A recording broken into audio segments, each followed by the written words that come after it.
దేవునికి సమస్త మహిమ ఘనత ప్రభావములు కలుగునుగాక. మన ప్రభు అయిన యేసుక్రీస్తు వారి పరిశుద్ధ నామమున మీ అందరికీ వందనాలు. ప్రియ దేవుని బిడ్డలారా, ఈరోజు వాక్యము తిమోతికి రాసిన మొదటి పత్రిక 4వ అధ్యాయము 7వ వచనము. దేవభక్తి విషయములలో నీకు నీవే సాధకము చేసుకొనుము.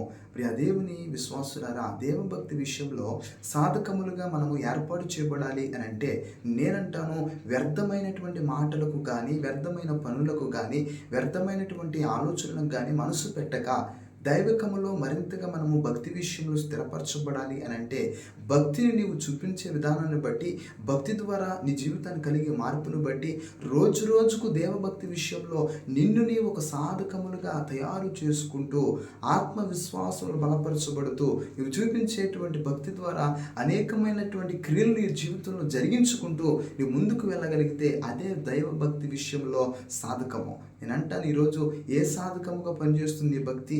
వ్యర్థమైనటువంటి భక్తిగా ఉందా, లేదా నిజమైనటువంటి భక్తిగా నీ భక్తి ద్వారా నీ జీవితాన్ని మార్చుకోగలుగుతుందా?